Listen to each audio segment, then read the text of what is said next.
The knock came at 12:07 a.m., exactly 20 minutes after we'd left Halifax. 3 measured raps against metal coming from the direction of car 3. I checked my watch, still set 3 minutes fast like always, then pulled out the laminated rule card from my breast pocket. My thumb had worn a smooth spot on the corner from checking it so often. Rule 1 stared back at me in bold letters. Never enter cars 3 through 7. The knocking repeated. Same rhythm, same intensity, like someone following a script. I should have stayed in my seat, should have kept counting the track joints clicking beneath us. I was at 1,847 and ignored whatever was happening back there. That's what the rules demanded. That's what kept things predictable, safe, contained. But here's the thing about rules. They only work if everyone follows them. I stood up, my knees popping from sitting in the same position since departure. The black dog that always rode in car 1 lifted its massive head from its paws, amber eyes tracking my movement. The temperature felt normal, maybe 68 degrees. The lights hummed at their usual frequency. Everything exactly as it should be except for that knocking. Just checking, I told the dog, though I wasn't sure why I felt the need to explain myself to it. Someone might be hurt. The dog's ears flattened against its skull. The connecting door to car 2 opened smooth and silent. I kept all the hinges oiled myself. Car 2 held the usual late-night passengers, a university student with earbuds in, an elderly couple sharing a thermos of tea, a businessman typing on his laptop. None of them looked up as I passed. The businessman's screen reflected nothing but black even though I could hear him typing. The door to car 3 shouldn't have been open. I'd checked it myself during pre-departure inspection, confirmed the lock engaged, verified the seal intact. But now it stood maybe 3 inches ajar, just enough to see darkness beyond. The metal frame around the door had 4 parallel scratches gouged into it, fresh enough that silver metal showed through the paint. I counted my heartbeats, 1 through 12, before reaching for the handle. Hello? My voice came out steadier than expected. This car is off limits to passengers. Oh, thank God. A man's voice from inside, pleasant and slightly confused. I've been knocking forever. Think my ticket's wrong. It says car 3, but the door was locked. Every instinct screamed at me to walk away. The rules existed for a reason. But what if someone really was stuck? What if the ticketing system had glitched? I'd have to file an incident report either way, and they'd want to know why I didn't at least investigate. I pulled the door open another foot and leaned in. Brian Miles stood in the middle of the aisle, maybe 30 feet back. At least, I assumed it was Brian Miles. That's what his ticket said when he held it up. Brown wool suit, brown Oxfords, auburn hair slicked back like he'd stepped out of an old movie. The emergency lighting cast weird shadows, making his skin look almost translucent, like rice paper held up to a lamp. Sir, you need to come back to car 2 immediately. I kept one foot firmly planted in car 2, my hand gripping the door frame. This section is closed.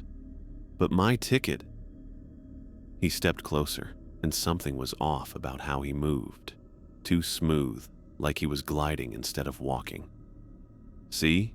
Car 3, seat 14B. He held the ticket higher. I'd have to step inside to read it properly. Doesn't matter what it says. Car 3 is off limits. Please come with me now. Brian smiled, and for a second I could have sworn I saw his reflection in the window beside him. Only it was smiling differently. Or maybe not smiling at all. I've been waiting so long for company.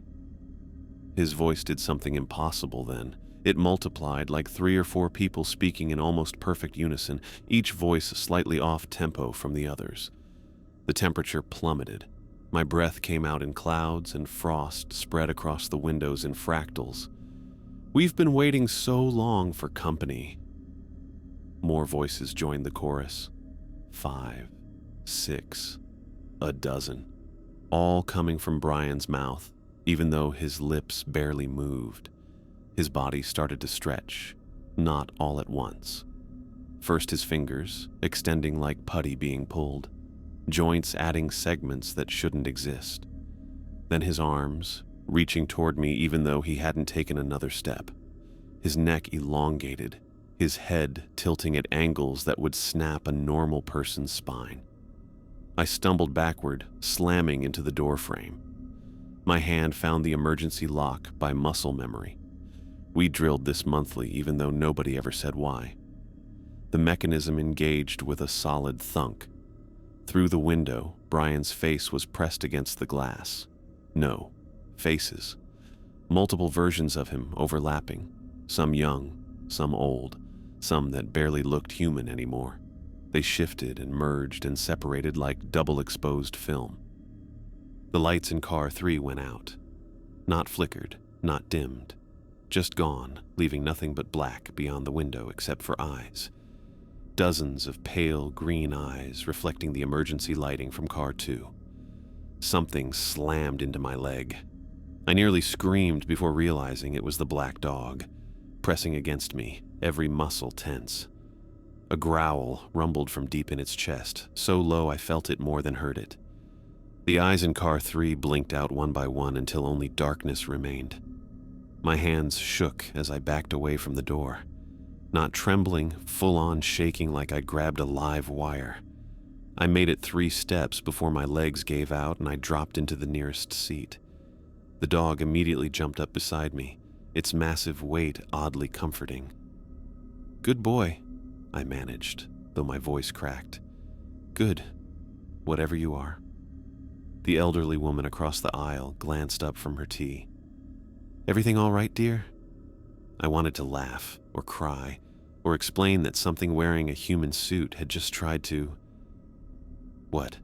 Invite me to a party? Eat me? I didn't even know. "Just checking the doors," I said instead.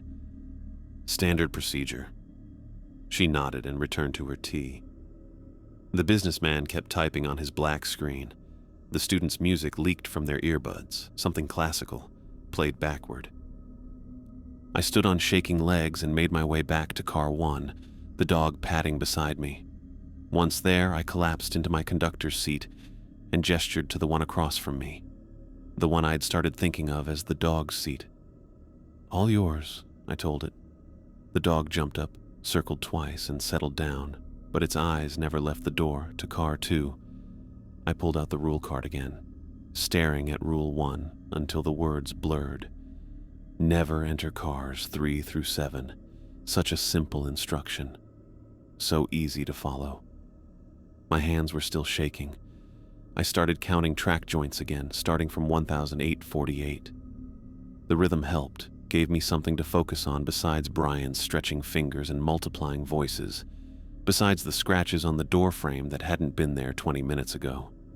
At joint 2,156, I finally stopped shaking. At 2,489, I almost convinced myself I'd imagined the whole thing. At 2,847, something knocked on the door between cars 1 and 2. 3 measured raps, exactly like before. The black dog growled. I kept counting. The train wasn't supposed to stop at Rivière-Baudet, not at 1:15 a.m., not ever at this hour. But the brakes engaged anyway. That metal-on-metal shriek cutting through my count at track joint 3,062. I checked my watch, 1:12, which meant 1:15 actual time, then looked at the schedule card clipped above my seat. Next stop, Coteau, 1:47 a.m. We were nowhere near a platform, just empty track surrounded by Quebec farmland and February darkness. The black dog stood up, hackles raised, staring at the door. "Yeah, I don't like it either," I told it, getting to my feet. My knees protested. I'd been sitting rigid since the Brian Miles thing, afraid to move, afraid to think too hard about what I'd seen. Through the window, I could make out a small concrete platform I'd never noticed before. No station building, no lights, just a strip of concrete beside the tracks with a faded sign I couldn't read in the dark. How many times had I ridden this route? Hundreds? And I'd never seen this stop. Someone was standing on the platform. A woman, middle-aged, wearing what looked like a burgundy coat. She stood perfectly still, arms at her sides facing the train, waiting. I pulled out the rule card. though I'd memorized it weeks ago. Rule 2. Only passengers with valid tickets may board. Simple enough. I just explained we weren't supposed to stop here, check her ticket if she had one, and send her away if she didn't. Professional. By the book. The door controls shouldn't have worked. They're locked between stations, but the button lit green when I pressed it. The door hissed open, letting in air so cold it made my teeth ache. "Ma'am, this isn't a scheduled stop," I called out, staying well inside the train. "I'll need to see your ticket." She walked toward me, and something was off about her gait. Not quite limping, but like her legs weren't the same length, or maybe weren't always the same length. The platform light... Wait. There was a platform light now, a single yellow bulb, made her shadow stretch and contract with each step. "My daughter," she said, and her voice had this breathless quality, like she'd been running. "Carol's already on the train. She needs her medication." She held up a prescription bottle, shaking it so the pills rattled. The label was faded, but I could make out a date. March 1987. "I'll need to see your ticket, ma'am." "I don't..." "Carol has the tickets. Both of them. She's 8. She can't travel alone. You have to let me..." She reached the door, and I got my first clear look at her face. Scarlett Freeman, according to the name tag still pinned to her coat from some long-ago real estate conference. Strawberry blonde hair that might have been styled once but now hung in uneven chunks. Her eyes were gray-blue and bloodshot, darting between me and the windows of the train like she was trying to see through the walls. "Ma'am, without a ticket... Carol!" She screamed it so loud I stepped back. "Carol, Mommy's here." Silence. Then, from somewhere behind me, maybe car 4 or 5, came a child's voice. "Mama!" My blood turned to ice water. Nothing should be in those cars. Nothing could be in those cars. Scarlett tried to push past me, but I blocked the doorway. "Ma'am, you can't..." She hit the door frame with both fists, not slapping or knocking, full-force punches that made the whole train car vibrate. "That's my daughter. Carol! Carol!" "Mama, I'm scared." The child's voice again, clearer now. Definitely from car 4. I turned to look, and through the windows between cars I saw something pressed against the glass of car 4. Small hands, a child's face framed by blonde pigtails. She was crying, or at least her mouth was making crying shapes. No sound reached us except that disembodied voice. Scarlett's pounding intensified. The metal door frame started to dent inward with each hit. Her knuckles split open, leaving bloody smears, but she didn't slow down. "Let me in. She needs her medication. She'll die without it, please." The child in car 4 pressed harder against the glass.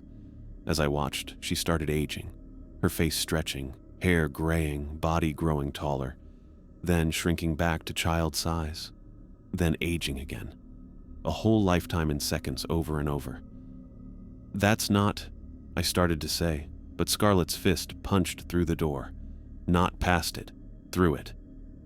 Her hand burst through the reinforced steel like it was paper, grabbing for me. I jerked back and her arm followed, stretching impossibly long, elbow bending in places elbows shouldn't exist. "Give me my daughter." Her other fist smashed through, both arms now inside the train, reaching and grasping. Her fingers had too many joints, clicking and extending like telescoping rods. One hand caught my sleeve, and where she touched, the fabric started to frost over. The black dog lunged, jaws snapping at her writhing arms, but its teeth passed right through like she wasn't entirely there, or wasn't entirely here. "Mama!" The Carol thing in car 4 was pounding on the glass now, aging and dying and being reborn with each strike. "Mama, it hurts." Scarlett's face pressed against the hole she'd made in the door, and for a second she looked normal, just a desperate mother trying to reach her child. Then her mouth opened too wide, showing rows of teeth that went back farther than a throat should go. "She's mine," she hissed, and her breath smelled like old flowers and formaldehyde. "Give her back!" A hand touched Scarlett's writhing arms. Not grabbed, just touched, gentle as a blessing. The man in the trench coat stood beside me, though I hadn't heard him approach.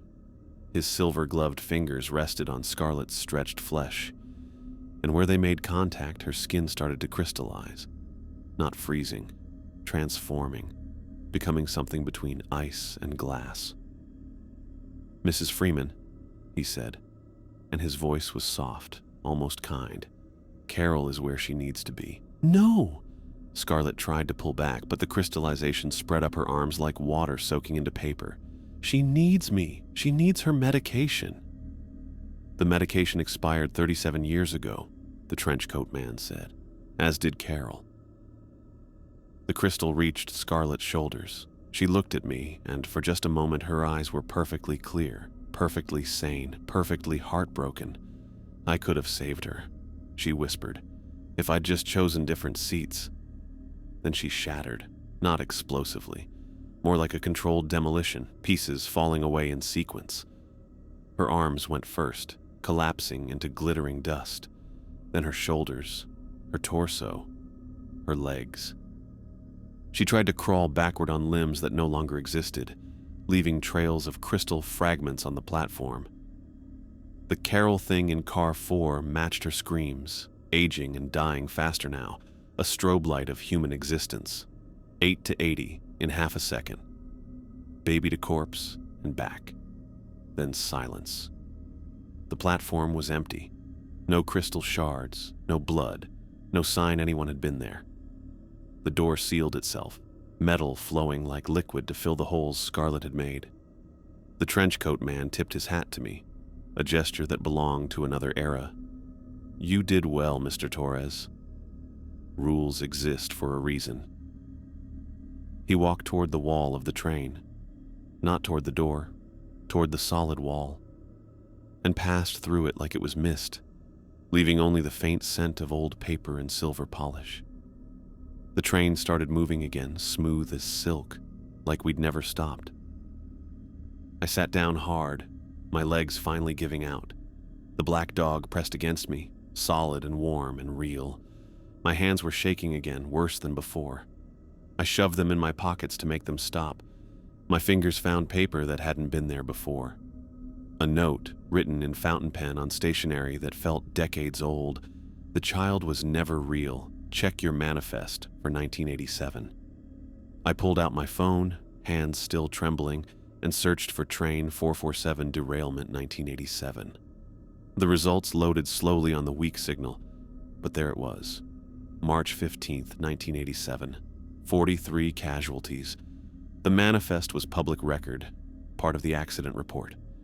I scrolled through the names, past Benjamin Adams and Sarah Chen and all the others until I found it. Meyer, Carol, age 8. Traveling with mother, survivor. Freeman, Scarlett, survivor. But Scarlett had been on the platform. Scarlett had punched through solid steel. Scarlett had shattered like crystal when the trenchcoat man touched her. I looked back at car 4. The Carol thing was gone, but there was something written in the condensation on the glass. 4 words in a child's backward scrawl. "Mama didn't save me." The black dog whined, pressing harder against my leg. I scratched behind its ears absently, staring at those words until they faded away. Track joint 4247 clicked beneath us. Then 4248, 4249. I kept counting because counting was safe. Counting was sane. Counting didn't require me to think about dead children who aged in loops, or mothers who could punch through steel, or men who walked through walls. At joint 4500, I finally stopped shaking. At 4631, I almost convinced myself the manifest was wrong. At 499999, I realized I'd have to walk past car 4 to check the other passengers. I stayed in my seat and kept counting. The 1987 accident records made for terrible reading at 11:23 p.m. in the Montreal station's fluorescent glare. 43 dead when train 447 derailed just outside Rivière-Baudet. I scrolled through the casualty list on my phone, matching names to faces I'd been seeing, or thought I'd been seeing, for weeks now. Meyer, Carol, age 8. Freeman, Scarlett, age 41. But the manifest said Scarlett survived. The news articles, too. Survivor, they all said, like that word meant something definitive. Like survival was a binary state. Alive or dead. Nothing in between. I kept scrolling. Each name felt heavier than the last, like they were accumulating weight in my chest. Benjamin Adams, 34, businessman. Sarah Chen, 22, student. Brian Miles. I stopped. Read it again. Miles. Brian. Age 34, traveling salesman.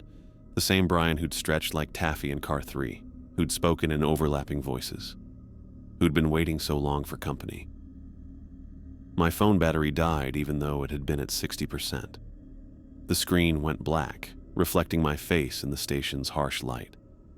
I looked exhausted, looked like someone who'd been seeing dead people for weeks and just now figured it out. Interesting reading? I jumped.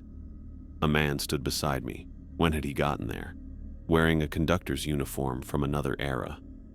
Navy wool, brass buttons, the works. Even had the old-style cap with the railway logo that got discontinued in the 90s. Terry Roach, he said, extending his hand. His grip was firm but cold, like shaking hands with refrigerated meat.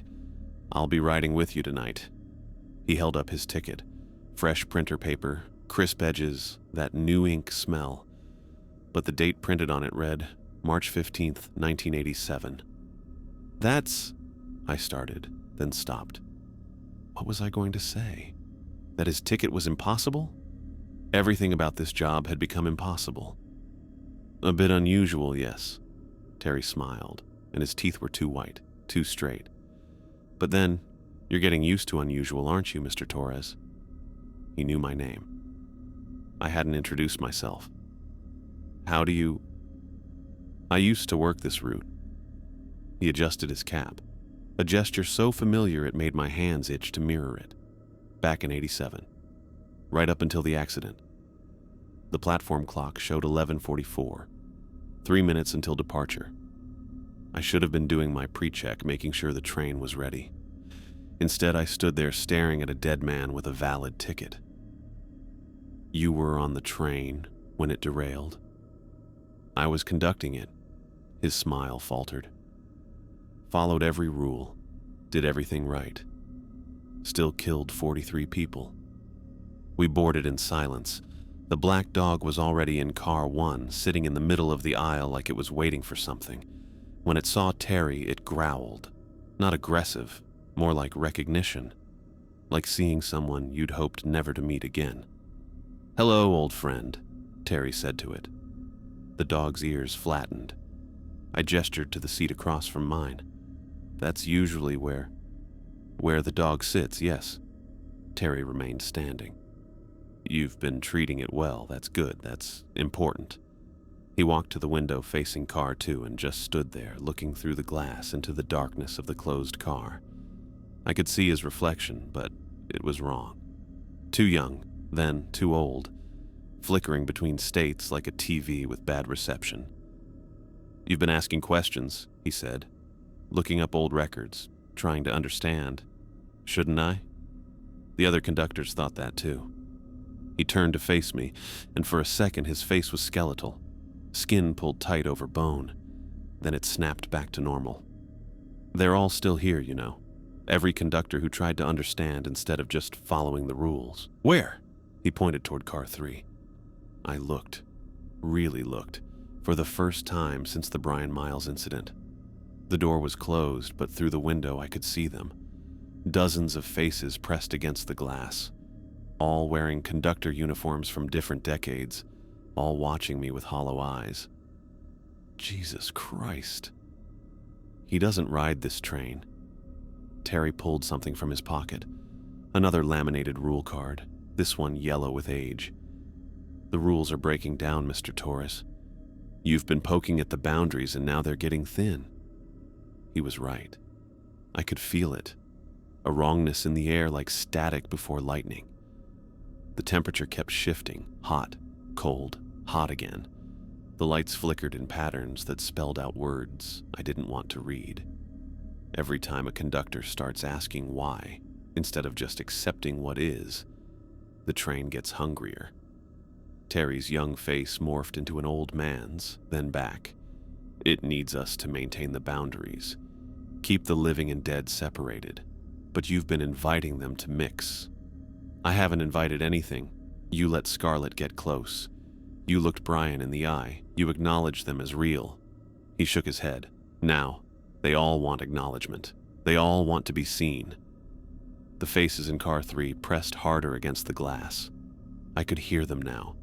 A whisper that built to a murmur that threatened to become a scream. All saying the same thing. See us, see us, see us. Terry handed me his rule card. It was identical to mine except for one addition at the bottom. Rule 6. Never seek the truth about car 7. Car 7? I looked up at him. What's in? But Terry was already walking backward toward car 2, not turning around and walking backward, his knees bending the wrong way, his head rotating to keep watching me while his body moved away.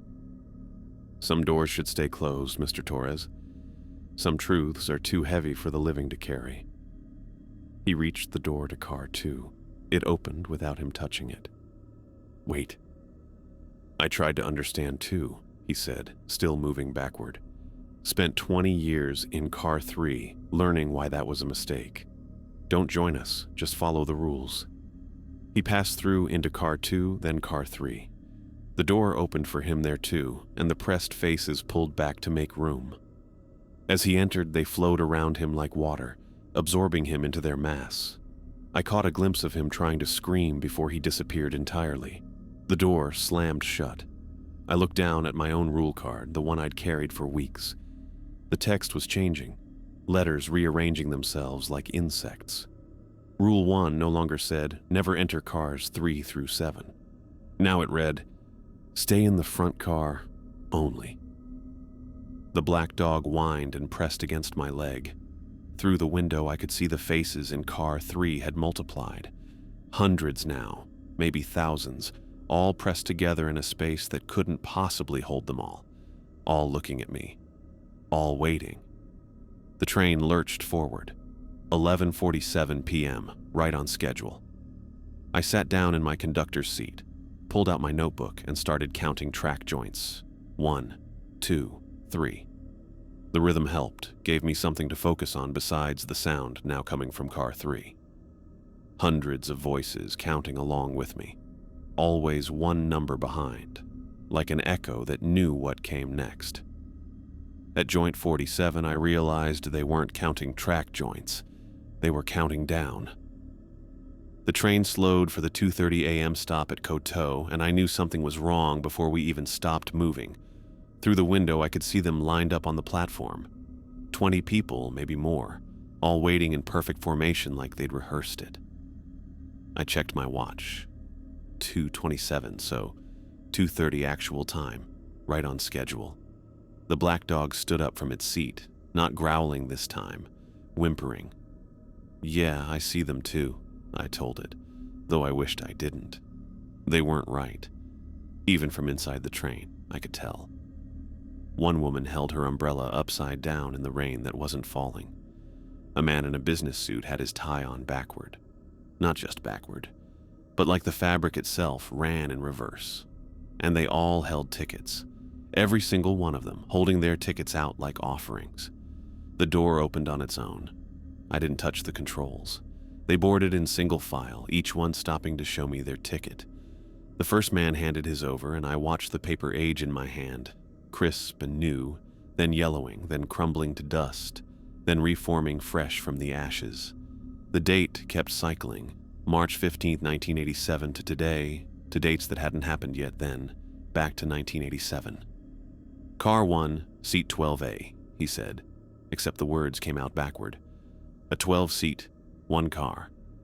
I recognized his face from the articles. Benjamin Adams, the businessman whose laptop I'd seen him typing on with a black screen. He'd died in the derailment, crushed when car 4 folded in on itself. "Sir, this car is—" I started, but he was already walking backward to his seat, his knees bending the wrong way with each step. The next passenger, Sarah Chen. I'd seen her with earbuds playing classical music in reverse. Her ticket did the same aging cycle, and she spoke backward too, taking a seat without waiting for my response. They kept coming. All 20 of them. All dead. All taking seats in car 1 like they belonged here. The car only had 40 seats, and half were already occupied by living passengers who didn't seem to notice anything wrong. The dead just overlapped them, sat in the same space without touching, existing in parallel. Then I saw her, Carol Meyer, 8 years old, blonde pigtails with red ribbons. She stood in the aisle, no parent in sight, clutching a teddy bear that was simultaneously new and rotting. As I watched, she aged, her face stretching, body growing, hair graying, until she was an elderly woman in the same school uniform. Then she snapped back to 8. The whole cycle took 30 seconds. "Ticket, please," I managed to say. She held it out during her teenage phase, and by the time I took it, she was elderly. The ticket showed car 1, seat 7B. Of course it was seat 7. "Thank you, mister," she said in an old woman's voice from a child's mouth, then walked to her seat, aging and dying and being reborn with each step. The last passenger made me stop breathing. It was me. Another Mike Torres, wearing the same conductor's uniform but covered in blood. Not fresh blood, old, brown, dried to rust. He held out his ticket with one hand and a conductor's badge with the other. The badge was mine. Had my employee number, my photo, but cracked down the middle with blood in the crack. "You don't want to see this ticket," he said, and his voice was exactly mine but exhausted, like he'd been awake for decades. "Rule 5 says—" "Screw Rule 5. He pushed past me, and where our shoulders touched, I felt nothing. Not cold, not warm, just absence. "We need to talk." The other me sat down in my conductor's seat. My seat. The black dog backed away from him, then started howling, a sound I'd never heard it make before. Not quite dog, not quite human, but something between that made my teeth ache. The dead passengers all covered their ears. Blood started leaking from their eyes, their noses, their ears, but they didn't move otherwise. Just sat there bleeding and trying not to hear. "Tonight's the night," the other Mike said. "The cycle completes. 37 years and we're going back to the beginning. What are you talking about?" The train lurched forward, but wrong. Too fast. The track joints stopped clicking in rhythm and became a continuous scream of metal. Through the window, the landscape blurred into streaks of light. Every conductor gets this choice eventually. He pulled out a rule card, but this one was different, burned around the edges with rules I couldn't read because they kept changing. Stay and become the guardian, or break everything and set them free. The walls between cars started dissolving, not breaking or shattering, dissolving like sugar in water. I could see through into car 2, where more dead passengers sat overlapping with the living. Car 3, where hundreds of failed conductors pressed against nothing, trying to escape space that no longer existed. And beyond that, car 7. I'd never seen car 7, never been able to see it. But now, with the walls going translucent, I could make out shapes. A frozen moment, like a photograph made of reality. The original train, 447, twisted metal and shattered glass, bodies suspended mid-death. 43 people caught in the exact second of dying. Neither alive nor dead, just stopping. "Jesus," I whispered. "He really doesn't ride this train," the other me said. "But someone has to. Someone has to keep them contained, keep the living and dead separated. Keep the cycle going so it doesn't all collapse." The black dog's howling got louder. The dead passengers were crying blood now, thick streams running down their faces. Carol Meyer aged faster, 8 to 80 in 10 seconds, 5 seconds, 1 second, just a blur of existence. Through the dissolving walls, I saw him approaching. The trenchcoat man, walking through the ghost walls like they were nothing. But as he got closer, he started changing. The coat dissolved, revealing a conductor's uniform underneath. His face shifted, became younger, became someone specific. "Jacob Marshall," he said when he reached us. "First conductor on this route after the accident. First one to see what really happened." He looked tired. Not just tired. Exhausted in a way that went beyond physical, like his soul itself needed rest. "I chose to stay," Jacob continued, "to maintain the rules, to keep them all here, safe, contained. But every conductor since has had the same choice. Most join the mass in car 3, some run, but you..." He looked at me, then at the other me. "You're the first to get this far, to see it all." "Why me?" "Because you counted," the other me said. "You followed the rules but questioned them. You saw the patterns but didn't run from them. You're ready to choose." The train kept accelerating. The world outside was just light now, pure white streaming past. We were going back. I could feel it. Time itself bending around us, pulling us toward March 15th, 1987. "What happens if I break the rules?" I asked. Jacob's face went dark. "They all go free. Every soul trapped here released at once. The boundary between living and dead cracks. And you..." He paused. "You either die or become something else. Something needed but terrible. And if I stay, if I maintain the cycle, then you become me," Jacob said simply. "Guardian of the threshold, keeper of rules, forever watching, forever preventing the worst while enabling something nearly as bad." The other me stood up from my seat. "Choose fast. We're almost there." Through the transparent walls, I could see car 7 more clearly. The frozen derailment was moving now, playing out in slow motion. Metal bending, glass shattering, bodies flying, but also reversing, unbreaking, undying, then breaking again. A loop of destruction and restoration. Carol Meyer stood up, aging so fast now she was just a smear of time. She walked over to me, and for one impossible moment, she was every age at once. Baby and child and teen and adult and elderly and dead. "Please," she said in 40 voices, "please choose."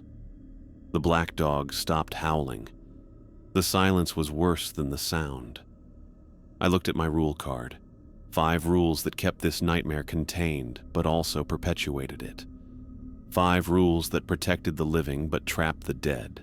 5 rules I could follow or break. The train hit some kind of barrier, and everything went white.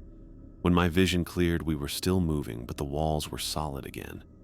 The dead passengers remained in their seats, but they were all looking at me, waiting. Even the other me, still in my conductor's seat, watched with my own eyes. Jacob Marshall stood before me, hand extended. In his palm was a new rule card. Blank. "Write the rules," he said, "or break them all, but choose now. We're 30 seconds from 1987. I looked at the card, at the dead passengers, at Carol still cycling through ages, at the other me who might be my future or my past or just another possibility. 20 seconds. The black dog padded over and sat beside me, not pushing me either way, just being there. 10 seconds. I reached for the card. I took the blank card from Jacob's hand and tore it in half. The sound it made wasn't paper ripping. It was glass breaking, metal shrieking, 43 people screaming at once. Jacob's face went from exhausted to terrified in an instant. "You don't understand what you're..." I was already running. Through the ghost of Car 2's wall, past the overlapping dead and living passengers who turned to watch me with synchronized movements. My feet knew where to step, even though the floor kept shifting between modern carpet and 1987's linoleum. Rule 1. Never enter cars 3 through 7. I burst into car 3. The failed conductors, hundreds of them pressed into impossible space, pulled back like I was radioactive. Their mouths moved in unison. Don't. I kept running. Car 4. Carol Meyer stood in the aisle, frozen mid-age at about 14. She looked at me with eyes that belonged to an 8-year-old and an 80-year-old simultaneously. "You're really doing it?" she said, and for once her voice matched her appearance. "Yeah." "It's going to hurt." "I know." Rule 2. Only passengers with valid tickets may board. The train lurched sideways, not on the tracks, but through dimensions. I felt my bones trying to exist in 2 timelines at once. Through the windows, I saw the platform at Rivière-Baudet, but also the same platform 37 years ago, emergency vehicles surrounding twisted metal. Car 5. Empty except for shadows that moved without sources. They reached for me with fingers made of absence, but I pushed through them. Each touch felt like losing a memory, but I couldn't stop now. Rule 3. The black dog must be given its seat. Behind me, I heard the dog howling again. Not following me. Staying in car 1 where it belonged, where the rules said it had to stay. But its howl carried through the walls, through time. A sound of betrayal that made my chest ache. "Sorry," I whispered, though it couldn't hear me. Car 6. This one was full of luggage, suitcases and bags from 1987, perfectly preserved but covered in dust that shouldn't exist. Some were open. Contents spilled out. Photographs of people who'd died. Letters never sent. A child's teddy bear that looked exactly like Carol's. The temperature dropped so fast my next breath came out as ice crystals. Rule 4. Show proper respect to the man in the trench coat. Jacob Marshall materialized in front of me, no longer in his trench coat, but in a 1950s conductor's uniform. His real uniform from when he first started changing things. "Stop." His voice had weight to it, physical force that tried to push me backward. "You don't know what happens when the boundaries collapse." "Tell me then." I stood my ground even though my legs wanted to buckle. "Stop with the mysterious guardian act and just tell me." His face cracked, literally cracked, like old paint. Underneath was another face, younger, terrified. "I caused it," he said, and his voice broke into harmonics. "The derailment. I was experimenting with the train's supernatural properties, trying to understand them. I opened a door between dimensions at exactly the wrong moment. The train tried to exist in 2 realities at once, and 43 people died. Died and didn't die. Got caught between states. I've spent 70 years trying to keep them contained, to prevent the damage from spreading." He grabbed my shoulders, his fingers leaving frost burns through my uniform. "If you break all the rules, they don't just go free. They explode outward. Every person who's ever ridden this train gets pulled into the between space. Or," I said, "they finally get to finish dying." His hands went through me, not past, through like I was becoming insubstantial.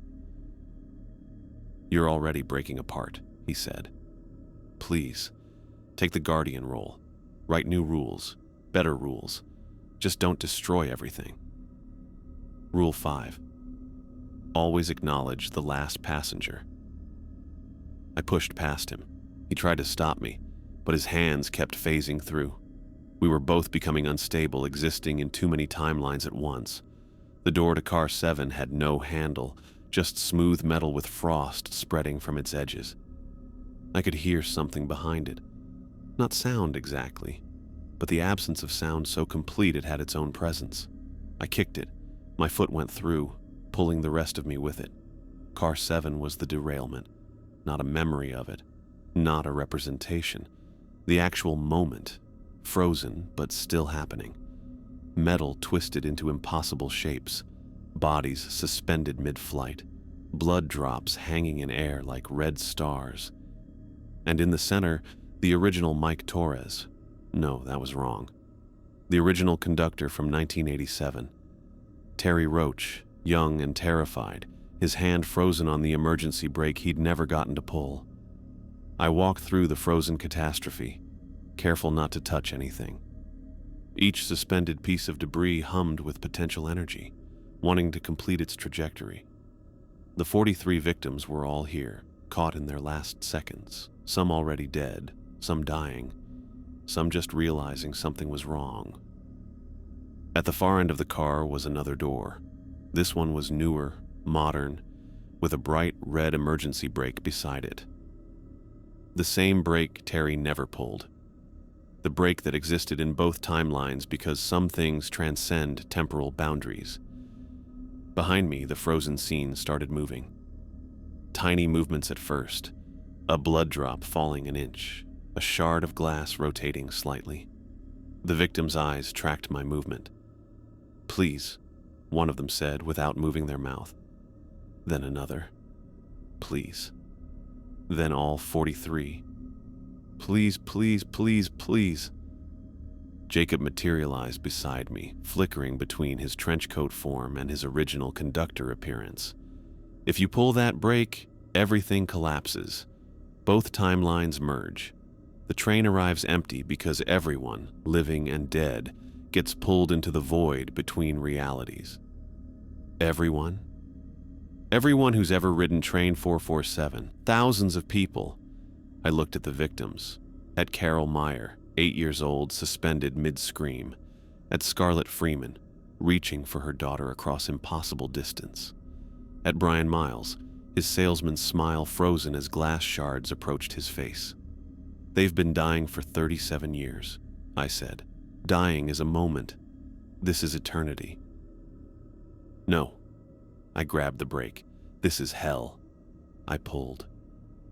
The sound was every sound at once. Metal tearing, glass shattering, people screaming, time itself cracking like ice. The frozen scene exploded into motion. The victims completed their deaths in fast forward, their bodies dissolving into light as they finally got to stop existing. The train convulsed. Not just the supernatural one. I felt the modern Train 447 shuddering on its tracks, trying to occupy the same space as its destroyed predecessor. Through the windows, I saw both realities. The dark Quebec countryside and the emergency lights of 1987. Jacob screamed, his form splitting into multiple versions. The young conductor who'd made a mistake, the middle-aged guardian who'd tried to fix it, the ancient thing he'd become. All three reached for me, but they were dissolving too, becoming light like the victims. "You don't know what you've done," all three versions said. "I set them free." The light got brighter. The 43 victims rose from their frozen deaths, no longer corpses but something else.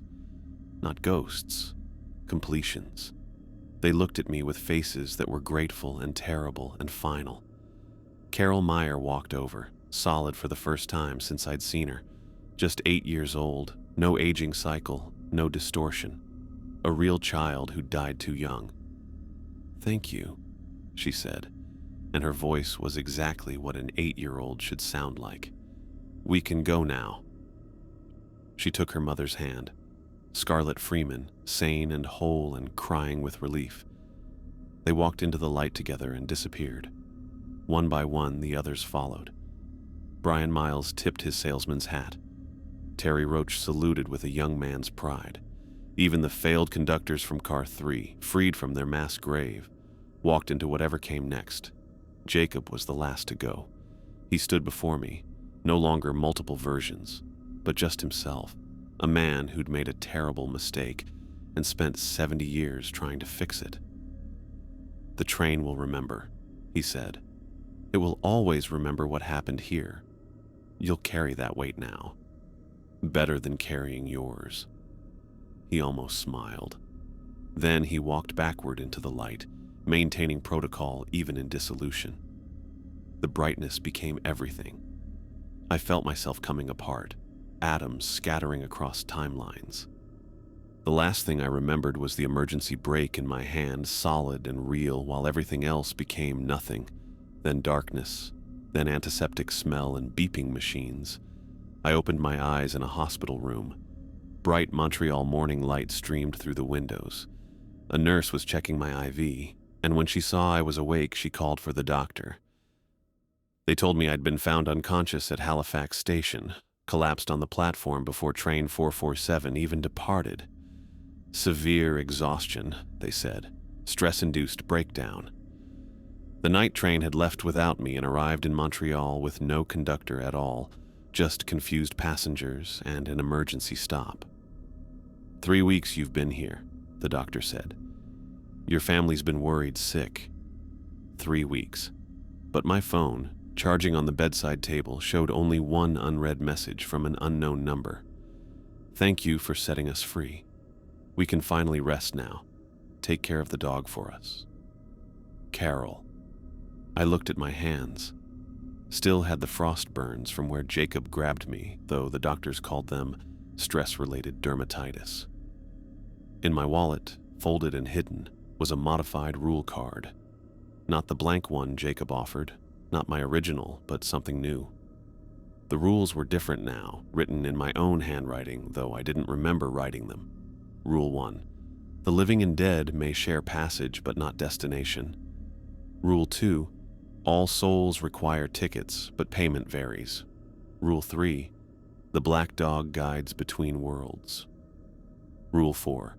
The guardian maintains boundaries, not prisons. Rule 5. Every passenger deserves acknowledgement. Rule 6. Some trains run on tracks, others on memory. The nurse brought my belongings. My conductor's uniform cleaned and pressed. My cap, somehow still perfect. And at the bottom of the bag, a photo I'd never seen before. The 1987 crew of Train 447, all 43 victims, and the crew standing on the platform at Halifax. In the corner, barely visible, a black dog. They were all smiling. I knew then that the night train was still running. Would always run. But different now. The boundaries between living and dead hadn't collapsed. They'd been rewritten. The supernatural wasn't contained anymore, just managed, guided. And somewhere, probably in car 1, probably in my usual seat, a black dog was waiting for its conductor to return. I checked myself out against medical advice that afternoon. The psychiatrist had used words like trauma-induced psychosis and stress hallucinations, but I knew what I'd seen. 3 weeks of medications and therapy sessions couldn't erase frost burns or explain how 43 people thanked me in my dreams every night. So when I walked into Halifax station at 11:30 p.m., the security guard just nodded like he'd been expecting me. Thought you were on medical leave, Torres. Cleared for light duty. The lie came out smooth. My uniform still fit perfectly, though the frost-burned scars on my shoulders ached under the fabric. Train 447 sat at the platform looking completely normal. Modern cars, LED lighting, digital displays showing on-time departure. No supernatural weight to the air, no sense of wrongness. Just a regular night train with regular passengers boarding for Montreal. I climbed into car 1 and found my conductor's seat exactly as I'd left it. Well, almost exactly. Someone had deep cleaned everything. The floors gleamed, the windows sparkled. Even the air smelled like industrial-strength normalizer trying to erase something that wouldn't quite go away. The passengers looked normal too. A group of university students comparing notes, an elderly man reading a tablet, a woman knitting in the corner. Nobody's skin was translucent. Nobody aged in fast forward. Nobody spoke in overlapping voices. At 11:47 p.m., we pulled out of the station. I started counting track joints out of habit. 1, 2, 3. And that's when I noticed the first thing. The elderly man's reflection in the window was reading a different book. Not just holding it differently. Completely different book, different hands, maybe even a different man. When I looked directly at him, normal. In the reflection, someone else entirely. 4, 5, 6 joints. The woman's knitting needles moved in patterns that produced fabric, sure, but the shadows they cast spelled words on the floor. Thank you.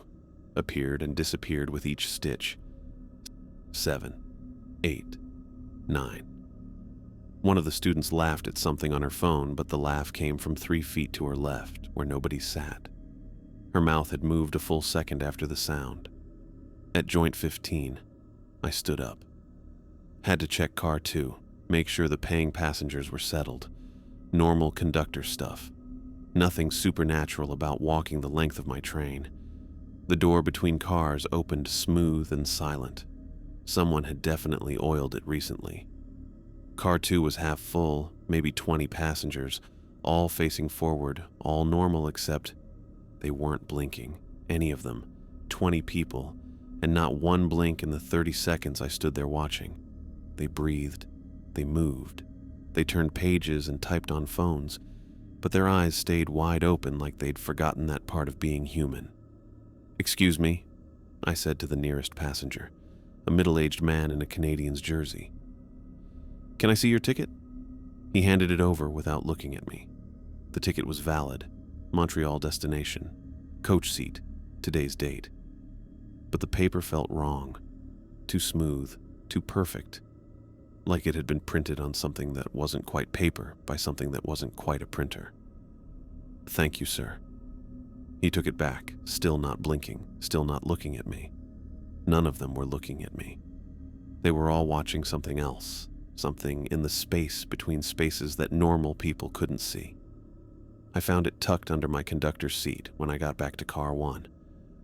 A new rule card, laminated and official looking, but the text was in my handwriting.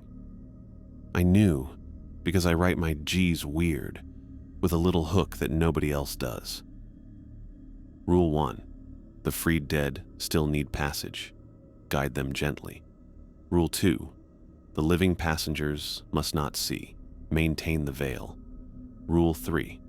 The black dog walks between. Trust its judgment. Rule 4. Write new rules as needed. Reality is negotiable. Rule 5. Every soul has a destination. Help them find it. Rule 6. You are the bridge. Do not break. What the hell does that mean? I asked the empty car. The black dog materialized in its usual seat. Not suddenly. More like it had always been there and I'd just now noticed. But it was different. I could see through it to the seat fabric beneath, like looking through dark water. Its eyes still glowed amber, but softer now, less warning light and more guide lamp. It wagged its tail. In all my time on this route, through all the supernatural horror, I'd never seen it wag its tail.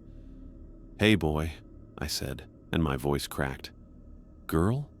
I never asked." The dog patted over and pushed its translucent head against my hand. I felt it, warm and solid and real, but also not, like touching a memory of warmth. That's when the first one appeared. She manifested in the aisle like morning mist forming reverse, particles of light gathering into shape. Carol Meyer, 8 years old, blonde pigtails with red ribbons, but not the cycling horror I'd known. Just a little girl, solid enough to cast a faint shadow, transparent enough to see through. "Hi, Mr. Mike," she said, and her voice sounded like it came from very far away, and right beside me simultaneously. "Thank you for helping me stop hurting." "Carol?" I stood up so fast my knee hit the seat arm. "You're supposed to be free. You walked into the light. I saw you go." I did go. She smiled, and it was a real child smile, gap-toothed and genuine. "But the train remembers us. We can ride sometimes when we need to, when you need us to. I don't understand. You broke the prison but not the connection." She walked, actually walked, not glided or floated, to the window. "We're not trapped anymore. We can leave. But some of us like to visit. Some of us have things to finish." More shapes formed. Brian Miles coalesced near the back, tipping his salesman's hat. Scarlett Freeman appeared beside her daughter, sane and whole, one translucent hand on Carol's shoulder. A dozen others materialized in seats, standing in aisles, existing in the spaces between spaces. The 1987 victims. All of them. But peaceful now. chatting quietly among themselves, looking out windows at a countryside that probably wasn't the same one the living passengers saw. "This is impossible," I said. "You made new rules." Carol pointed at the card in my hand. "Better rules. We can exist without hurting. The living can travel without seeing us. Everyone gets where they need to go." The train slowed for Truro Station. Some living passengers got off. New ones boarded. And among them, visible only to me, dead passengers did the same. A woman in a Victorian dress stepped aboard, nodded to me politely, and took a seat that existed in her timeline but not ours. An old man in a WWI uniform helped her with luggage that wasn't there. "How many?" I asked the dog. It tilted its head, and suddenly I understood. Every train that had ever run this route, every passenger who died connected to it, hundreds of years of souls all sharing the same space, separated by veils I was somehow maintaining. "Mr. Torres." I turned. The trenchcoat man stood in the aisle, but not Jacob Marshall. This was all of them, every failed conductor who'd been absorbed into Car 3, speaking in harmony. Their form shifted constantly, showing glimpses of different faces, different eras, different failures. "You freed us from the mass grave," they said, "but we cannot leave. We are the train's memory of what happens when guardians fail." "So, you're stuck here?" "Not stuck, assigned. We are your warning, your reminder, your counsel when needed." They gestured to the ghost passengers. "You wrote rules that let them exist without harm, but rules need enforcement. Boundaries need maintenance. And if I don't, if I just walk away?" They smiled with a dozen mouths. "Then the veils collapse. The living see the dead hunger for life. The train becomes what it was before, a prison of horror instead of a bridge between worlds." I looked at Carol, who was showing her ghost teddy bear to the black dog, at Scarlett, who was finally at peace, at Brian Miles, who was making phantom sales pitches to nobody and laughing at his own jokes. So I'm trapped too, just a different kind of trap. "No." The collective conductors shook their heads in unison. "You can leave any time, but someone else would have to take your place, someone who might not write rules as kind as yours." The train rolled on. We passed through Amherst, Moncton, more stations I'd traveled 100 times. At each stop, ghost passengers got on and off, some from the 1800s, some from last week, all existing in their own time streams, all sharing the same space, all visible only to me. At Rivière Baudet, Carol stood up. "This is my stop," she said. "But you died here." "Exactly." She smiled. "I get to choose now. I can visit where I died or where I lived or nowhere at all. That's what you gave us, choice." She walked to the door, then turned back. "The rules you write matter, Mr. Mike. Every word changes how we exist. Be careful. Be kind." She stepped off the train and dissolved into morning light that shouldn't exist at 2 a.m. Not gone, just elsewhere. Else when, else how. Scarlett Freeman followed her daughter, pausing to squeeze my shoulder with a hand I could barely feel. "Thank you," she whispered, "for letting me be her mother again instead of her monster." One by one, the 1987 victims departed at their chosen stops. Some went to where they'd died, some to where they'd lived, some to places that meant something only to them. Brian Miles was the last to go, getting off at Montreal just before we arrived. "Hell of a thing," he said, straightening his phantom tie. "Being dead but still commuting, but it beats the alternative." Which was being dead and screaming. He tipped his hat. "See you on the return trip, Torres. I've got phantom encyclopedias to sell to ghosts who can't read." He walked through the station wall, laughing at his own cosmic joke. At 6:47 a.m., we pulled into Montreal Central Station. The living passengers disembarked, never knowing they'd shared space with centuries of dead. The black dog faded until it was just a suggestion of shadow. The collective conductors remained, standing in the aisle like smoke given form. "Every night you'll write new rules," they said. "Every night you'll guide them, the living and the dead, separate, but together, traveling the same rails toward different destinations. For how long? Until you find someone better, or until you become us, or until the train itself decides it's done remembering." They handed me a blank rule card. "Tonight's rules," they said. "Write them well. The Victorian lady needs to reach Quebec City. The WWI soldier is looking for his regiment. And there's a child from 1923 who's been riding in circles, afraid to get off. How do I help them? By being the bridge, by maintaining the boundaries, by remembering that even the dead deserve kindness." They faded out, leaving me alone in the empty train. Almost alone. I could feel them all, every ghost that had ever ridden these rails, waiting in the spaces between spaces for night to fall again. I pulled out my pen and started writing on the blank card. Rule 1. The dead may ride but must not linger. Rule 2. The living remain unaware unless they choose to see. Rule 3. The black dog determines who crosses between. Rule 4. Every soul gets 3 chances to reach their destination. Rule 5. The conductor guides but does not force. Rule 6. These rules expire at sunrise. New ones must be written each night. My phone buzzed.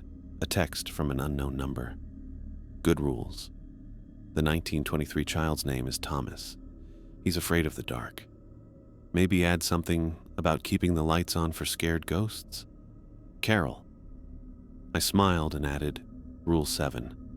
The afraid may request light, and it shall be given. Outside, Montreal morning traffic was building.